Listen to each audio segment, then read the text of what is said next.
నమస్కారం ఈటీవీ న్యూస్కు స్వాగతం. ముందుగా ముఖ్యాంశాలు. డబుల్ ఇంజన్ సర్కారుతోనే అభివృద్ధి సాధ్యమన్న చంద్రబాబు. తమిళనాడులో ఎన్డీఏ కూటమిని గెలిపించాలని కోయంబత్తూరు ప్రచారంలో పిలుపు. ఆంధ్రప్రదేశ్లో ఏ ఒక్కరూ ఆకలితో ఉండడానికి వీల్లేదన్న సీఎం. పుట్టినరోజున అన్నా క్యాంటీన్లో అల్పాహారం వడ్డించిన చంద్రబాబు దంపతులు. తెలంగాణలో నేడు రెండో విడత రైతు భరోసా నిధులు విడుదల. మేడిగడ్డ బ్యారేజీ పునరుద్ధరణ పనులను పరిశీలించనున్న సీఎం రేవంత్ రెడ్డి. సాయంత్రం జగిత్యాలలో బీఆర్ఎస్ ప్రజా ఆశీర్వాద సభ. కేసీఆర్ సమక్షంలో గులాబీ కండువా కప్పుకోనున్న మాజీ మంత్రి జీవన్ రెడ్డి. జమ్మూ కాశ్మీర్ ఉధంపూర్లో ఘోర రోడ్డు ప్రమాదం. కొండపై నుంచి బస్సు బోల్తా పడి 15 మంది మృతి. ప్రధాని సహా పలువురి సంతాపం.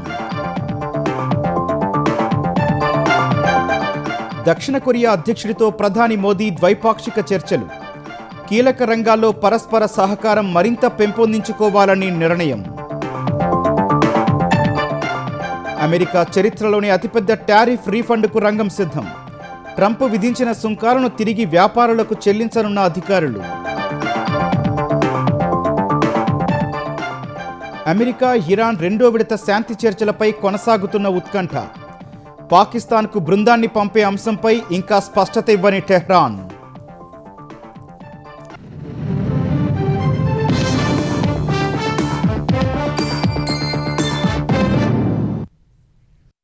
డబుల్ ఇంజిన్ సర్కారు వల్లే ఆంధ్రప్రదేశ్లో అనుకున్న పనులు అనుకున్నట్లు అవుతున్నాయని ముఖ్యమంత్రి చంద్రబాబు అన్నారు. తమిళనాడులో కూడా ఎన్డీఏ కూటమి గెలిస్తే అభివృద్ధి ఫలాలు అందుతాయని చెప్పారు. తమిళనాడు ఎన్నికల ప్రచారంలో భాగంగా కోయంబత్తూరులో పలువురు ప్రముఖులతో చంద్రబాబు ముఖాముఖి నిర్వహించారు. నరేంద్ర మోదీ నాయకత్వంతోనే దేశాభివృద్ధి సాధ్యమన్న చంద్రబాబు తమిళనాడుకు పూర్వ వైభవం రావాలంటే ఎన్డీఏ కూటమిని గెలిపించాలని కోరారు. భవిష్యత్తులో అన్నీ కుదిరితే గోదావరి, కృష్ణా, కావేరీ నదుల అనుసంధానం జరుగుతుందన్న చంద్రబాబు నరేంద్ర మోదీ ద్వారానే నదుల అనుసంధానం సాధ్యమని పేర్కొన్నారు. ఆంధ్రప్రదేశ్ పరిస్థితి ఒక 5 సంవత్సరాలు మేము ఓడిపోతే మా దగ్గర ఒక పార్టీ వచ్చి రాష్ట్రాన్ని విధ్వంసం చేస్తే మళ్ళీ నేను, జనసేన పవన్ కళ్యాణ్ గారు, నరేంద్ర మోడీ గారి నాయకత్వంలో ఎన్డీఏ ఏర్పాటు చేసి ఇప్పుడు ముందుకు పోతున్నాం. 22 నెలల్లో డబల్ ఇంజన్ సర్కార్. అనుకున్న పనులు అనుకున్నట్టు అవుతున్నాయి. ఇక్కడ పనులు ఇస్తే తీసుకునే పరిస్థితిలో లేరు, ఆలోచించే పరిస్థితిలో లేరు. తమిళనాడులో మీరు చూస్తే చెన్నై ఎయిర్పోర్ట్ చూడండి, బెంగళూరు ఎయిర్పోర్ట్ చూడండి. మీరు ఎవరు కోటేస్తారో మీరే నిర్ణయించుకోండి. అంటే రిఫార్మ్తో ముందుకు పోతే భవిష్యత్తు ఉంటుంది. తమిళనాడులో అన్నాడీఎంకే నాయకత్వం బీజేపీకి లొంగిపోయిందని కాంగ్రెస్ అగ్రనేత రాహుల్ గాంధీ ఆరోపించారు. కన్యాకుమారిలో ఎన్నికల ప్రచారం చేసిన రాహుల్ అవినీతి కారణంగానే అన్నాడీఎంకే బీజేపీకి లొంగిపోయిందని విమర్శించారు.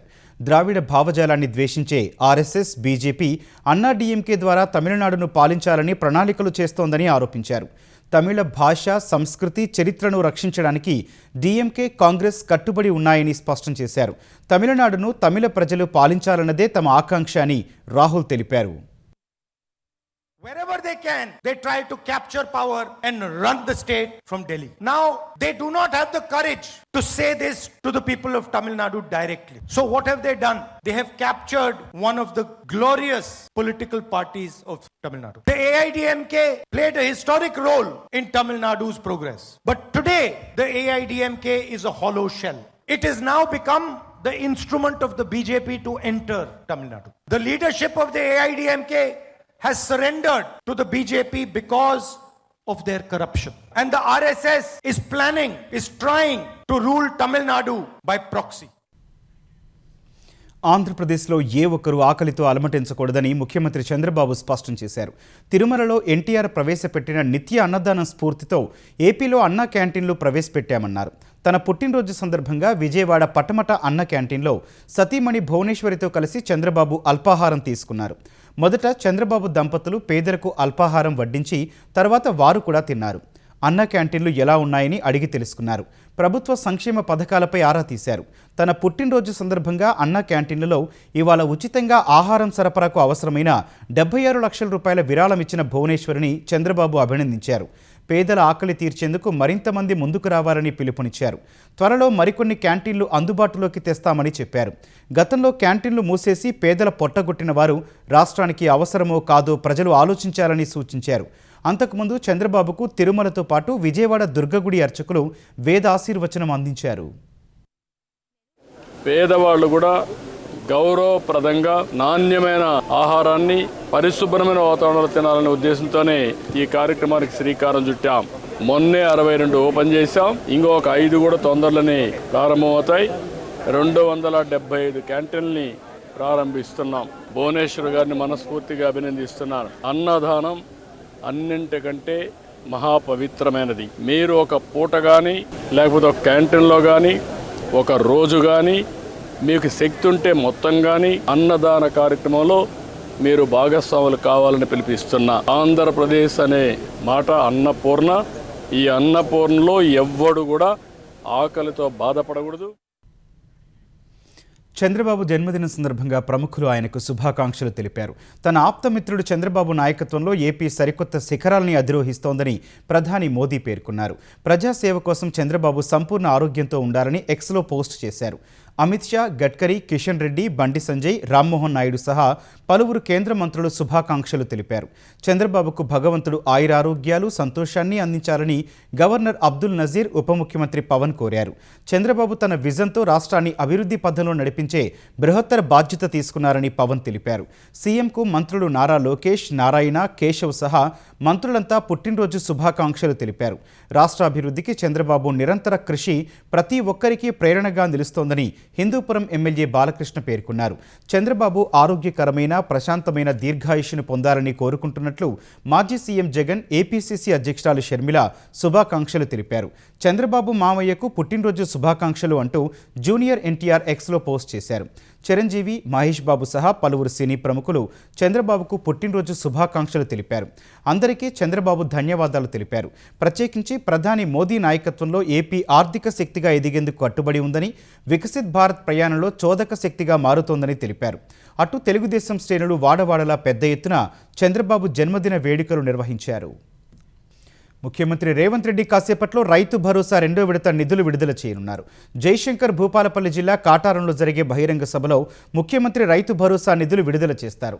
తెలంగాణలో మొత్తం 73 లక్షల మంది రైతులకు ఎకరానికి 6,000 చొప్పున నేరుగా రైతుల ఖాతాల్లో నిధులు జమ చేస్తుంది. గత నెల 23న మొదటి విడతగా రైతులందరికీ ఎకరం వరకు భరోసా సాయాన్ని పంపిణీ చేసింది.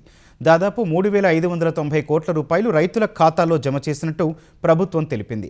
రెండో విడతలో 45,11,947 మంది రైతులకు రైతు భరోసా సాయం అందించనుంది. సుమారు 5,653 కోట్ల రూపాయలు రైతుల ఖాతాల్లో జమ చేయనున్నట్లు వ్యవసాయ శాఖ వెల్లడించింది. మూడో విడత నిధులు త్వరగా విడుదల చేయనున్నట్లు ప్రభుత్వం తెలిపింది. రైతు భరోసా నిధులు విడుదల సహా కాళేశ్వరం ప్రాజెక్టు పరిశీలన కోసం సీఎం భూపాలపల్లి జిల్లా పర్యటనకు బయలుదేరారు. ఈ పర్యటనలో ఆయన తొలుత శ్రీ కాళేశ్వర ముక్తేశ్వర స్వామిని దర్శించుకుంటారు. తర్వాత ఆలయ అభివృద్ధి పనులకు భూమి పూజ చేస్తారు. అక్కడి నుంచి మేడిగడ్డకు వెళ్లి డ్యామ్ సైట్ పరిశీలిస్తారు. తర్వాత అంబట్టిపల్లిలోని ఎల్ఎన్టీ గెస్ట్ హౌస్లో ఇరిగేషన్ అధికారులతో సమీక్షిస్తారు. మేడిగడ్డ, అన్నారం, సుందిళ్ల బ్యారేజీల పునరుద్ధరణపై చర్చిస్తారు. అనంతరం కాటారం మండలం నస్తురపల్లిలో జరిగే బహిరంగ సభలో రైతు భరోసా నిధులు విడుదల చేస్తారు. కాంగ్రెస్ పార్టీకి ఇటీవల రాజీనామా చేసిన మాజీ మంత్రి జీవన్ రెడ్డి చేరిక సందర్భంగా జగిత్యాలలో బీఆర్ఎస్ నిర్వహిస్తున్న ప్రజా ఆశీర్వాద సభకు సర్వం సిద్ధమైంది. బీఆర్ఎస్ అధినేత కేసీఆర్ హాజరవుతున్న ఈ సభకు గులాబీ నేతలు ఏర్పాట్లు పూర్తి చేశారు. 1,00,000 మందికి తగ్గకుండా సభకు తరలించేలా ప్రణాళికలు రచించారు. జగిత్యాల, కోరుట్ల, చొప్పదండి, కరీంనగర్ నియోజకవర్గాల నుంచి పార్టీ ఇన్ఛార్జీల నేతృత్వంలో బహిరంగ సభకు తరలి వచ్చేలా ఏర్పాట్లు చేశారు. కాసేపట్లో ఎర్రవల్లి నివాసం నుంచి కేసీఆర్ జగిత్యాల బయలుదేరతారు. జగిత్యాల కలెక్టర్ కార్యాలయం హెలిప్యాడ్లో దిగి అక్కడి నుంచి బీఆర్ఎస్ జగిత్యాల పార్టీ కార్యాలయానికి వెళ్తారు. అనంతరం సర్వమత ప్రార్థనల్లో పాల్గొంటారు. ఉమ్మడి కరీంనగర్ జిల్లా ముఖ్య నేతలతో కేసీఆర్ భేటీ అవుతారు. తర్వాత బహిరంగ సభకు వెళ్తారు. ఏడాది తర్వాత పార్టీ అధినేత బహిరంగ సభకు వస్తుండటంతో బీఆర్ఎస్ శ్రేణులు జగిత్యాలను గులాబీమయంగా మార్చాయి. సీతారామ ప్రాజెక్టు గురించి మాట్లాడే నైతిక హక్కు బీఆర్ఎస్ నేతలకు లేదని తెలంగాణ వ్యవసాయ శాఖ మంత్రి తుమ్మల నాగేశ్వరరావు అన్నారు. అధికారంలో ఉన్న 10 ఏళ్లు సీతారామ ప్రాజెక్టును పూర్తి చేయకుండా కమిషన్ల కోసమే హరీష్ రావు పనిచేశారని ఆరోపించారు. ఆగిపోయిన ప్రాజెక్టును కాంగ్రెస్ అధికారంలోకి వచ్చాక 4,500 కోట్లతో మళ్లీ చేపట్టామని తెలిపారు. పదవి పోయిన ఆందోళన, ఆక్రోశంతో బీఆర్ఎస్ నాయకులు తనపై అవాస్తవాలు ప్రచారం చేస్తున్నారని మండిపడ్డారు. ఆ సీతారామాని రాజీవ్ సాగర్ యొక్క డిజైన్ తోటే బయ్యారం బ్యాలెన్స్ రిజర్వాయర్ చేయాలని చెప్పి రోళ్లపాడులో శంకుస్థాపన చేపించా. ఈ ప్రభుత్వం డిజైన్ కూడా మార్చి బయ్యారాన్ని ఎత్తేసి జూలూరుపాడు మీదుగా సీతారామాని శాంక్షన్ చేశారు. వాళ్ళకి కావాల్సిన కమిషన్లు వచ్చే పంపుల కోసం పైపుల కోసం 8,000 కోట్లు ఖర్చు పెట్టారు. ఎక్కడా ఒక ఎకరానికి నీళ్లు రాలేదు. ఇరిగేషన్ మంత్రిగా నీకు సత్తా లేకుండా, నీకు చెప్పే ధైర్యం లేక ఆ ప్రాజెక్టుని ముండమోపించింది నువ్వు. కనీసం ఆ లిఫ్ట్ ఇరిగేషన్లు అయితే జూలూరుపాడు దగ్గర టన్నెల కెనాలా అని 10 సంవత్సరాలు దాన్ని నిర్ణయం చేయకుండా 8,000 కోట్లను బూడిదలో పోసి అందుట్లో వచ్చినటువంటి కమిషన్లకే సంతృప్తి పడ్డటువంటి మీరు సీతారామాన్ గురించి మాట్లాడే హక్కు లేదని చెప్పి బీఆర్ఎస్ నాయకులకు విజ్ఞప్తి చేస్తున్నారు. భారత్ దక్షిణ కొరియా మధ్య సంబంధాలకు ప్రజాస్వామ్య విలువలే పునాదని ప్రధాని నరేంద్ర మోదీ తెలిపారు. ప్రజాస్వామ్య విలువలు, చట్టబద్ధమైన పాలన అనేవి ఇరు దేశాల డిఎన్ఏలోనే ఉన్నాయని పేర్కొన్నారు. 3 రోజుల పర్యటన కోసం భారత్ వచ్చిన దక్షిణ కొరియా అధ్యక్షుడు లీ జే మ్యూంగ్తో ప్రధాని మోదీ ఢిల్లీలో సమావేశమయ్యారు. సెమీ కండక్టర్ల తయారీ, పెట్టుబడులు, ఆర్టిఫిషియల్ ఇంటెలిజెన్స్, రక్షణ రంగం, హరిత ఇంధనం వంటి అంశాలపై ఇరు దేశాధినేతలు చర్చలు జరిపారు. ప్రపంచ వాణిజ్య పరిస్థితులను దృష్టిలో పెట్టుకుని 2010 నుంచి అమల్లో ఉన్న సమగ్ర ఆర్థిక భాగస్వామ్య ఒప్పందాన్ని అప్గ్రేడ్ చేసేందుకు చర్చలు ప్రారంభించాలని నిర్ణయించారు. అనంతరం మాట్లాడిన ప్రధాని మోదీ భారత్ దక్షిణ కొరియా మైత్రి ప్రపంచానికి శాంతి, స్థిరత్వ సందేశాన్ని ఇస్తుందన్నారు. ఇండో పసిఫిక్ ప్రాంతంలో శాంతి, సమగ్ర వృద్ధి కోసం ఇరు దేశాలు ఒకే విధమైన దృక్పథాన్ని కలిగి ఉన్నాయని చెప్పారు. స్వేచ్ఛాయుత ఇండో పసిఫిక్ నిర్మాణానికి తమ వంతు కృషి చేస్తామని వెల్లడించారు. भारत और कोरिया का बायलेटरल ट्रेड $27 बिलियन तक पहुंच चुका है. 2030 तक इसे $50 बिलियन तक पहुंचाने के लिए हमने आज कई महत्वपूर्ण निर्णय लिए हैं. दोनों देशों के बीच फाइनेंशियल फ्लोस को सुगम बनाने के लिए हमने भारत कोरिया फाइनेंशियल फोरम की शुरुआत की. बिजनेस सहयोग को बल देने के लिए हमने एक इंडस्ट्रियल कोऑपरेशन कमेटी का गठन किया है. क्रिटिकल टेक्नोलॉजी और सप्लाई चेन में सहयोग बढ़ाने के लिए हम इकोनॉमिक सिक्योरिटी डायलॉग शुरू कर रहे हैं. कोरिया की कंपनी, खासकर एसएमई की भारत में एंट्री सहज करने के लिए हम कोरियन इंडस्ट्रियल टाउनशिप भी स्थापित करेंगे. अगले 1 वर्ष के अंदर हम भारत कोरिया ट्रेड एग्रीमेंट को अपग्रेड भी करेंगे. అమెరికా చరిత్రలోనే అత్యంత భారీ స్థాయిలో సుంకాల వాపసు ప్రక్రియ నేడు ప్రారంభం కానుంది. గతంలో అధ్యక్షుడు డొనాల్డ్ ట్రంప్ విధించిన టారిఫ్లు రాజ్యాంగ విరుద్ధమని అమెరికా సుప్రీంకోర్టు తీర్పునిచ్చిన నేపథ్యంలో US customs and border protection విభాగం ఆన్లైన్ ద్వారా వ్యాపారులకు రీఫండ్స్ అందించేందుకు సిద్ధమైంది. కస్టమ్స్ అధికారులు రద్దు చేసిన దిగుమతి సుంకాలపై రీఫండ్ పొందేందుకు దిగుమతిదారులు, వారి బ్రోకర్లు ఇవాల్టి నుంచి తమ క్లెయిమ్లను సమర్పించవచ్చు. ఆమోదం పొందిన క్లెయిమ్లకు సుమారు 60 నుంచి 90 రోజుల్లోగా రీఫండ్ అందుతుంది. అయితే సాంకేతిక, ప్రక్రియపరమైన సవాళ్ల కారణంగా మరింత సమయం పట్టే అవకాశం కూడా ఉంది. ఈ రీఫండ్ ప్రక్రియలో ఇటీవలి కాలంలో చెల్లించిన టారిఫ్లకు మొదటి ప్రాధాన్యతనిస్తారు. ఏప్రిల్ మధ్య నాటికి 56,497 మంది దిగుమతిదారులు సిబిపి ఎలక్ట్రానిక్ పేమెంట్ సిస్టంలో నమోదు చేసుకున్నారు. వీరు వడ్డీతో సహా సుమారు $127 బిలియన్ రీఫండ్ పొందేందుకు అర్హులు. క్లెయిమ్ల దాఖలులో ఖచ్చితత్వం చాలా కీలకమని, లేదంటే దరఖాస్తులు తిరస్కరణకు గురయ్యే ప్రమాదం ఉందని నిపుణులు తెలిపారు. పాకిస్తాన్ వేదికగా అమెరికాతో రేపు జరిగే 2వ విడత శాంతి చర్చలకు తాము అంగీకరించినట్లు వస్తున్న వార్తలను ఇరాన్ ఖండించింది. ఆ ప్రచారాల్లో ఎలాంటి వాస్తవం లేదని ఇరాన్ అధికారిక వార్తా సంస్థ Islamic republic news agency IRNA స్పష్టం చేసింది. ఈ చర్చలపై తమ ప్రభుత్వం ఇంకా ఎలాంటి నిర్ణయం తీసుకోలేదని ఓ ప్రకటనను విడుదల చేసింది. ఇస్లామాబాద్లో 2వ విడత చర్చల వార్త నిజం కాదని పేర్కొంది. అది అమెరికా ఆడుతోన్న మీడియా ఆటని మండిపడింది. తమపై నెపం నెట్టి ఒత్తిడి తెచ్చేందుకు ఆడుతున్న క్రీడలో భాగమని ఆరోపించింది. ప్రధానంగా తమ నౌకను అమెరికా స్వాధీనం చేసుకోవడాన్ని ఇరాన్ కాల్పుల విరమణ ఒప్పందం ఉల్లంఘనగా పరిగణిస్తోంది. అమెరికా మితిమీరిన డిమాండ్లు, అవాస్తవిక అంచనాలు, పదే మాట మార్చుతుండడాన్ని ఇరాన్ తప్పుపట్టింది. అంతర్జాతీయ చమురు రవాణాకు అత్యంత కీలకమైన హార్ముజ్ జలసంధిపై మరింత పట్టు బిగించాలని ఇరాన్ చూస్తోంది. ఈ మేరకు జలసంధిపై నియంత్రణను కట్టుదిట్టం చేసే కొత్త చట్టాన్ని ఇరాన్ రూపొందించినట్లు తెలుస్తోంది. ఈ మేరకు Iran parliamentary civil engineering committee chairman Mohammad Rezaei Kouchi ఈ ప్రకటన చేశారు. ఇజ్రాయెల్కు చెందిన నౌకలపై పూర్తి నిషేధం సహా ఈ జలసంధి గుండా ప్రయాణించే నౌకలపై కఠిన నిబంధనలను అమలు చేసేందుకు తమ ప్రభుత్వం కొత్త ముసాయిదా చట్టాన్ని సిద్ధం చేసిందన్నారు. త్వరలోనే ఇరాన్ పార్లమెంట్ ఆమోదించనున్నట్లు రెజాయ్ చెప్పారు. కొత్త చట్టం అమల్లో రంగంలోకి వస్తే ఇజ్రాయెల్తో సంబంధం ఉన్న నౌకలను హార్ముజ్ గుండా ప్రయాణించేందుకు ఎట్టి పరిస్థితుల్లోనూ అనుమతించరు. ఇరాన్ శత్రు దేశాలుగా పరిగణించే దేశాల నౌకలు ప్రయాణించాలంటే ఆ దేశ జాతీయ భద్రతా మండలి నుంచి ముందస్తు అనుమతి తప్పనిసరిగా తీసుకోవాల్సి ఉంటుంది. జలసంధి గుండా వెళ్లే నౌకలు తమ రవాణా రుసుమును ఇరాన్ కరెన్సీలో చెల్లించాల్సి ఉంటుంది. అంతకుముందు హార్ముజ్లో నౌకల భద్రత ఉచితం కాదని ఇరాన్ ఉపాధ్యక్షుడు మహమ్మద్ రెజా ఆరిఫ్ అన్నారు. ఇరాన్ చమురు ఎగుమతులపై ఆంక్షలు విధిస్తూ ప్రపంచ దేశాలు తమ నౌకల భద్రతను ఉచితంగా ఆశించడం కుదరదని తేల్చి చెప్పారు. ఇప్పుడు ప్రపంచం ముందు రెండే దారులున్నాయన్న ఆయన అందరికీ స్వేచ్ఛాయుత చమురు మార్కెట్ ఉండాలి, లేదంటే భారీ మూల్యం చెల్లించుకోవడానికి సిద్ధపడాలని చెప్పారు. అమెరికా ఇజ్రాయెల్ సంయుక్త దాడుల్లో ఇప్పటి వరకు 3,375 మంది పౌరులు మృతి చెందినట్లు ఇరాన్ తెలిపింది. ఇందులో 496 మంది మహిళలు, 383 మంది చిన్నారులు ఉన్నట్లు Iran forensic medicine organisation chief Abbas Masjedi Arani వెల్లడించారు. మరణించిన వారిలో 4 మాత్రమే ఇంకా గుర్తించాల్సి ఉందని పేర్కొన్నారు. మృతుల్లో భద్రతా దళాలకు చెందిన వారు ఎంతమంది ఉన్నారనే విషయాన్ని మస్దేజీ స్పష్టం చేయలేదు. అమెరికాతో ఉద్రిక్తతలు తారాస్థాయికి చేరుకున్న వేళ ఇరాన్ ఈ గణాంకాలు విడుదల చేయడం ప్రాధాన్యం సంతరించుకుంది. గల్ఫ్ ఆఫ్ ఒమన్ హార్ముజ్ జలసంధి మార్గాల్లో ఉద్రిక్త పరిస్థితులు నెలకొన్న వేళ ఇరాక్కు చెందిన ఓ సీనియర్ నావికుడు ప్రాణాలకు తెగించి విధులు నిర్వహిస్తున్నారు. ఇరాక్ కెప్టెన్ రెహ్మాన్ అల్ జుబౌరీ పలావు జెండాతో ఉన్న సీ మూన్ ఆయిల్ ట్యాంకర్పై గత 4 నెలలుగా విధుల్లో ఉన్నారు. 1984 నుంచి సముద్రంపైనే ఆయన జీవనం సాగిస్తున్నారు. గల్ఫ్ ఆఫ్ ఏడెన్ నుంచి యెమెన్లోని రాస్ ఈసా నౌకాశ్రయానికి చమురును చేరవేసే క్రమంలో ఆయన బృందం నిరంతరం దాడుల నీడలోనే గడుపుతోంది. హార్ముజ్ జలసంధిని మూసివేస్తారన్న బెదిరింపులు, ఇరాన్ దళాల దాడుల వల్ల చాలా వాణిజ్య నౌకలు చిక్కుల్లో పడ్డాయి. గత వారం ఇరాన్ నౌకను అమెరికా బలగాలు స్వాధీనం చేసుకోగా ఈ ప్రాంతంలో ఉద్రిక్తతలు మరింత పెరిగాయి. గతేడాది యెమెన్ ఓడరేవులో ఉన్నప్పుడు అల్ జబౌరీ ఉన్న నౌకపై బాంబు దాడి జరిగింది. ఆ సమయంలో ప్రాణాలకు తెగించి నౌకను సురక్షితంగా బయటకు తెచ్చినట్లు అల్ జబౌరీ వివరించారు. చాలా మంది ప్రాణభయంతో పని వదిలి వెళ్లిపోగా జబౌరీ విధుల్లోనే ఉన్నారు. యుద్ధ భయం, కుటుంబానికి దూరంగా ఉండటం తమను మానసిక ఒత్తిడికి గురి చేస్తోందని కెప్టెన్ ఆవేదన వ్యక్తం చేశారు. ఇంటర్నెట్ సౌకర్యం ఉన్నా 4 నెలలుగా ఇంటికి వెళ్లలేకపోవడం బాధిస్తోందన్నారు. పశ్చిమాసియాలో ఉద్రిక్తతలు నెలకొన్న వేళ భారత జాతీయ భద్రతా సలహాదారు అజిత్ డోభాల్ సౌదీ అరేబియాలో పర్యటిస్తున్నారు. అక్కడి పలువురు నేతలతో సమావేశమై ఇరు దేశాల ద్వైపాక్షిక సంబంధాలు, మధ్యప్రాచ్య యుద్ధ పరిస్థితులపై చర్చించారు.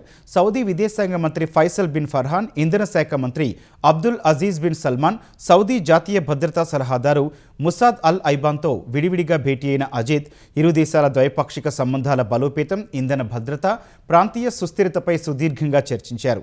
ప్రధానంగా పశ్చిమాసియాలో నెలకొన్న ఉద్రిక్తతలు, వాణిజ్య నౌకల రాకపోకలకు ఆటంకాలు కలగకుండా తీసుకోవాల్సిన జాగ్రత్తలపై ఇరుపక్షాల అభిప్రాయాలను పంచుకున్నట్లు సౌదీలోని భారత రాయబార కార్యాలయం వెల్లడించింది. ఆంధ్రప్రదేశ్లో విద్యుత్ ఛార్జీలు తగ్గించేందుకు కృషి చేస్తున్నట్లు మంత్రి గొట్టిపాటి రవికుమార్ చెప్పారు. గోదావరి పుష్కరాల పనుల్లో భాగంగా రాజమహేంద్రవరంలో భూగర్భ విద్యుత్ కేబుల్ వ్యవస్థకు ఆయన శంకుస్థాపన చేశారు.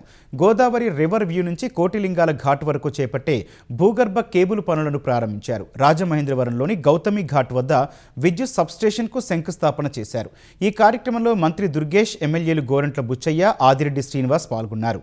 పుష్కరాలకు మిగతా శాఖల కంటే 2 నెలల ముందే విద్యుత్ శాఖ పనులు పూర్తి చేయాలని మంత్రి గొట్టిపాటి అధికారులకు నిర్దేశించారు. దేశంలో విద్యుత్ ఛార్జీలు తగ్గించిన ఒకే ఒక్క ప్రభుత్వం కూటమి ప్రభుత్వమని వివరించారు. గత గవర్నమెంట్ 9 సార్లు విద్యుత్ ఛార్జీలు పెంచింది. మనం ₹1 కూడా పెంచలేదు. అవకాశం ఉంటే మళ్ళీ మనం ఎలక్షన్కి వెళ్ళే లోపల విద్యుత్ ఛార్జీలు తగ్గించి మనం ఎలక్షన్కి వెళ్ళాలనే మాట ముఖ్యమంత్రి గారు చెప్పారు. దాని అనుగుణంగానే మనం పనిచేస్తున్నాము. ట్రూ అప్ నుంచి మనం 13 పైసలు ట్రూ డౌన్ చేసాం. ట్రూ డౌన్ చేసిన రాష్ట్రం ఈ దేశంలో ఏదైనా ఉందంటే అది ఆంధ్రప్రదేశ్. ఈ సంవత్సరం చరిత్రలో ఎప్పుడు ఉత్పత్తి చేయనంత విద్యుత్తుని ఉత్పత్తి చేసిన రాష్ట్రం. రికార్డు స్థాయిలో ఉత్పత్తి చేశాం మనం ఈ సంవత్సరం. విజయనగరం జిల్లాలో ఉపాధి హామీ పనిచేస్తుండగా నాటుబాంబు పేలి 3 కూలీలు గాయపడ్డారు. కొత్తవలస మండలం పెదరావుపల్లి సమీపంలోని భామసాగరం చెరువులో కూలీలు ఉపాధి హామీ పనులు చేస్తున్నారు. కాటకాపల్లికి చెందిన అప్పారావు గడ్డపారతో మట్టిని పెకిలిస్తుండగా భూమిలో ఉన్న నాటుబాంబు పేలింది. అప్పారావు కాళ్ళు, చేతులకు గాజు పెంకులు, రాళ్లు గుచ్చుకున్నాయి. పక్కనే ఉన్న రమణమ్మ, లక్ష్మికి స్వల్ప గాయాలయ్యాయి. ఈ ఘటనతో కూలీలంతా ఒక్కసారిగా భయాందోళనకు గురయ్యారు. క్షతగాత్రులకు కొత్తవలస ప్రాథమిక ఆరోగ్య కేంద్రంలో చికిత్స అందించారు. మెరుగైన వైద్యం కోసం పెందుర్తి CHCకి తీసుకెళ్లారు. అడవి పందుల్ని వేటాడేందుకు గతంలో నాటుబాంబులు పాతిపెట్టుండొచ్చని భావిస్తున్నారు. కాకినాడలో ఈవీఎంలు భద్రపరిచిన గోదాము వద్ద విధి నిర్వహణలో ఉన్న హెడ్ కానిస్టేబుల్ తుపాకీతో కాల్చుకొని ఆత్మహత్యాయత్నానికి పాల్పడటం కలకలం రేపింది. 3 టౌన్ పోలీస్ స్టేషన్లో హెడ్ కానిస్టేబుల్గా పనిచేస్తున్న ధనరాజు ఈవీఎం గోదాము వద్ద విధులు నిర్వహిస్తున్నారు. రైఫిల్తో కాల్చుకోవడంతో ఛాతీలో నుంచి బుల్లెట్ దూసుకెళ్లింది.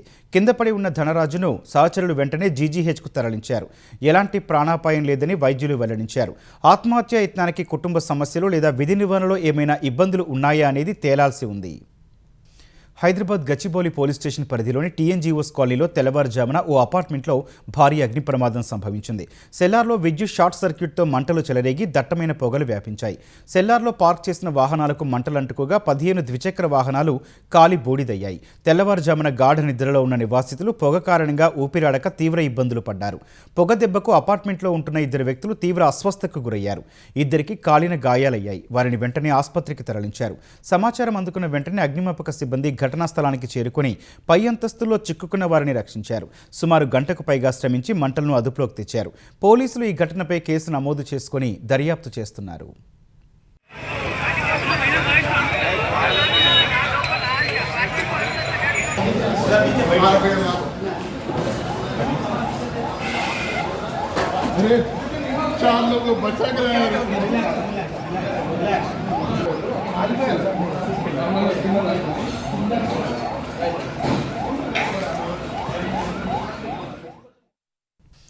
జమ్మూ కాశ్మీర్లో ఉధంపూర్ జిల్లాలో జరిగిన ఘోర రోడ్డు ప్రమాదంలో 15 మంది దుర్మరణం చెందారు. రామ్నగర్ గ్రామం నుంచి ఉధంపూర్కు వెళ్తున్న బస్సు కాగోర్టు గ్రామం సమీపంలోని ఒక ప్రమాదకరమైన మలుపు వద్ద లోయలో పడింది. ఈ ఘటనలో 15 మంది ప్రాణాలు కోల్పోగా మరో 20 మంది గాయపడ్డారు. సమాచారం అందుకున్న పోలీసులు ఘటనా స్థలానికి చేరుకుని సహాయక చర్యలు అందించారు. క్షతగాత్రులను ఆసుపత్రికి తరలించారు. గాయపడిన వారిలో పలువురి పరిస్థితి విషమంగా ఉన్నట్లు అధికారులు తెలిపారు. ప్రధాని నరేంద్ర మోదీ చేతుల మీదుగా రేపు ప్రారంభం కావాల్సిన రాజస్థాన్లోని ఓ రిఫైనరీ కాంప్లెక్స్లో భారీ అగ్ని ప్రమాదం సంభవించింది. పెద్ద ఎత్తున పొగ ఆ ప్రాంతాన్ని కమ్మేసింది. అగ్నిమాపక సిబ్బంది పెద్ద సంఖ్యలో అక్కడికి చేరుకొని మంటలను అదుపు చేసేందుకు శ్రమిస్తున్నారు. బలోత్రాలోని ఈ రిఫైనరీని దేశపు తొలి greenfield integrated refinery cum petrochemical కాంప్లెక్స్గా తీర్చిదిద్దారు. ఇది Hindustan petroleum corporation limited, Rajasthan ప్రభుత్వం మధ్య జాయింట్ వెంచర్గా ఏర్పాటైంది. దిగుమతులపై ఆధారపడటాన్ని తగ్గించడం, దేశీయ ఉత్పత్తి సామర్థ్యాలను పెంచడం ద్వారా దేశ ఇంధన భద్రతను బలోపేతం చేయడంలో ఇది కీలక పాత్ర పోషిస్తుందని నిపుణులు తెలిపారు. 2013లో కాంగ్రెస్ హయాంలో సోనియా గాంధీ ఈ రిఫైనరీకి శంకుస్థాపన చేశారు. 79,450 కోట్ల వ్యయంతో ప్రాజెక్టు పూర్తయింది. ఇంధనంతో పాటు డౌన్ స్ట్రీమ్ పెట్రోకెమికల్ ఉత్పత్తుల కోసం దీన్ని నిర్మించారు. మలేషియాలోని సబా రాష్ట్రంలో జరిగిన భారీ అగ్ని ప్రమాదంలో 1000కి పైగా ఇళ్లు దగ్ధమయ్యాయి. సందకన్ జిల్లాలోని ఓ తీర ప్రాంతంలో ఉన్న ఓ వాటర్ విలేజ్లో జరిగిన ఈ ప్రమాదంతో 9,000 మందికి పైగా నిరాశ్రయులైనట్టు అధికారులు తెలిపారు. సముద్రంపై చెక్కలతో నిర్మించిన ఇళ్లు ఒకదానికొకటి ఆనుకోనుండగా మంటలు వేగంగా వ్యాపించాయని వెల్లడించారు. దానికి బలమైన గాలులు తోడవడంతో భారీ స్థాయిలో నష్టం జరిగినట్లు వివరించారు. అదృష్టవశాత్తు ఎటువంటి ప్రాణ నష్టం జరగలేదని వారు చెప్పారు. బాధితులందరినీ సురక్షిత ప్రాంతాలకు తరలించి తాత్కాలిక పునరావాస కేంద్రాల్లో వసతి కల్పించినట్లు పేర్కొన్నారు. ఈ ఘటనపై తీవ్ర దిగ్భ్రాంతి వ్యక్తం చేసిన మలేషియా ప్రధాని అన్వర్ ఇబ్రహీం నిరాశ్రయులకు ఆహారం, వైద్యం, ఇతర నిత్యావసర వస్తువులను యుద్ధ ప్రాతిపదికన అందజేస్తున్నట్లు తెలిపారు. జపాన్ ఉత్తర తీరంలో భారీ భూకంపం సంభవించింది. జపాన్ వాతావరణ సంస్థ ఆ ప్రాంతంలో సునామీ హెచ్చరికలు జారీ చేసింది. శాన్ రికో తీరంలో సంభవించిన ఈ భూకంప తీవ్రత రిక్టర్ స్కేలుపై 7.4గా నమోదైనట్లు అధికారులు వెల్లడించారు. సముద్ర ఉపరితలానికి సుమారు 10 కిలోమీటర్ల లోతులో భూకంప కేంద్రం ఉన్నట్లు జపాన్ వాతావరణ సంస్థ తెలిపింది. ఈ క్రమంలో కొద్దిసేపట్లోనే ఆ ప్రాంతంలో 3 మీటర్ల ఎత్తులో భారీ సునామీ అలలు తీరాన్ని తాకే అవకాశం ఉందని జపాన్ పబ్లిక్ టెలివిజన్ NHK హెచ్చరించింది. తీర ప్రాంత ప్రజలను అధికారులు అప్రమత్తం చేశారు. ఉత్తర కొరియా మరోసారి క్షిపణి పరీక్షలు చేపట్టింది. క్లస్టర్ బాంబులు పరీక్షించేందుకు 5 బాలిస్టిక్ క్షిపణులను ప్రయోగించినట్లు ఉత్తర కొరియా అధికారిక వార్తా సంస్థ KCNA తెలిపింది. ఈ పరీక్షలను కూతురు కిమ్ జూ ఏతో కలిసి ఉత్తర కొరియా అధినేత కిమ్ జోంగ్ ఉన్ స్వయంగా పర్యవేక్షించినట్టు KCNA తెలిపింది. క్లస్టర్ బాంబులు, ఫ్రాగ్మెంటేషన్ మైన్ వార్ హెడ్ల శక్తి, వాటి పనితీరును పరీక్షించడమే ఈ ప్రయోగం ప్రధాన లక్ష్యమని KCNA వివరించింది. ఇందుకు సంబంధించిన ఫోటోలను KCNA విడుదల చేసింది. అటు ఉత్తర కొరియా క్షిపణి ప్రయోగాలు చేపట్టినట్టు జపాన్, దక్షిణ కొరియాతో పాటు అమెరికా కూడా ధృవీకరించాయి. కరీబియన్ సముద్రంలో అక్రమంగా మాదక ద్రవ్యాలు తరలిస్తోన్న నౌకలపై అమెరికా దాడులు కొనసాగుతున్నాయి. తాజాగా డ్రగ్స్ను తీసుకెళ్తున్న ఓ నౌకపై దాడులు జరిపినట్లు అమెరికా సదరన్ కమాండ్ తెలిపింది. ఈ దాడిలో 3 నార్కో ఉగ్రవాదులు మరణించినట్టు వెల్లడించింది. అక్రమ మార్గంలో అమెరికా వైపు వస్తుండగా నౌకపై దాడి చేసినట్లు పేర్కొంది. దాడికి సంబంధించిన వీడియోను సదరన్ కమాండ్ విడుదల చేసింది. అందులో వేగంగా వెళ్తున్న ఒక బోటు భారీ పేలుడుతో మంటల్లో చిక్కుకోవడం స్పష్టంగా కనిపిస్తోంది. డ్రగ్స్ తరలిస్తున్నారంటూ అమెరికా దళాలు జరిపిన అనేక దాడుల్లో గతేడాది సెప్టెంబర్ నుంచి ఇప్పటి వరకు 181 మంది ప్రాణాలు కోల్పోయారు. దేశమంతా ఎండలు దంచుకొడుతుంటే జమ్మూ కాశ్మీర్లోని పలు జిల్లాల్లో భారీగా మంచు కురుస్తోంది. రాజౌరి, పూంచ్ జిల్లాలోని ఎగువ ప్రాంతాల్లో మంచు కురుస్తోంది. పీర్పంజాల్ పర్వత శ్రేణుల్లో కురిసిన హిమపాతంతో అక్కడి లోయలు, కొండ ప్రాంతాలు మంచు దుప్పటి కప్పుకున్నాయి. కొన్ని ప్రాంతాల్లో రోడ్లు, ఇళ్లను మంచు కప్పేసింది. ఆయా ప్రాంతాల్లో వాహన రాకపోకలకు అంతరాయం ఏర్పడింది. రహదారులపై మంచును తొలగిస్తున్నారు. ఈ ప్రాంతాలన్నీ శ్వేత వర్ణంలోకి మారడంతో పర్యాటకులతో సందడిగా మారాయి. ఏప్రిల్ నెలలో చలి తీవ్రత పెరగడం అక్కడి స్థానికులను ఆశ్చర్యానికి గురిచేస్తోంది. ముఖ్యాంశాలు మరోసారి. డబుల్ ఇంజన్ సర్కారుతోనే అభివృద్ధి సాధ్యమన్న చంద్రబాబు. తమిళనాడులో ఎన్డీఏ కూటమిని గెలిపించాలని కోయంబత్తూరు ప్రచారంలో పిలుపు. ఆంధ్రప్రదేశ్లో ఏ ఒక్కరూ ఆకలితో ఉండడానికి వీల్లేదన్న సీఎం. పుట్టినరోజున అన్నా క్యాంటీన్లో అల్పాహారం వడ్డించిన చంద్రబాబు దంపతులు. తెలంగాణలో నేడు 2వ విడత రైతు భరోసా నిధులు విడుదల. మేడిగడ్డ బ్యారేజీ పునరుద్ధరణ పనులను పరిశీలించనున్న సీఎం రేవంత్ రెడ్డి. సాయంత్రం జగిత్యాలలో బీఆర్ఎస్ ప్రజా ఆశీర్వాద సభ. కేసీఆర్ సమక్షంలో గులాబీ కండువా కప్పుకోనున్న మాజీ మంత్రి జీవన్ రెడ్డి. జమ్మూ కాశ్మీర్ ఉధంపూర్లో ఘోర రోడ్డు ప్రమాదం. కొండపై నుంచి బస్సు బోల్తా పడి 15 మంది మృతి. ప్రధాని సహా పలువురి సంతాపం. దక్షిణ కొరియా అధ్యక్షుడితో ప్రధాని మోదీ ద్వైపాక్షిక చర్చలు. కీలక రంగాల్లో పరస్పర సహకారం మరింత పెంపొందించుకోవాలని నిర్ణయం. అమెరికా చరిత్రలోని అతిపెద్ద టారిఫ్ రీఫండ్కు రంగం సిద్ధం. ట్రంప్ విధించిన సుంకాలను తిరిగి వ్యాపారులకు చెల్లించనున్న అధికారులు. అమెరికా, ఇరాన్ 2వ విడత శాంతి చర్చలపై కొనసాగుతున్న ఉత్కంఠ. పాకిస్తాన్కు బృందాన్ని పంపే అంశంపై ఇంకా స్పష్టత ఇవ్వని టెహ్రాన్.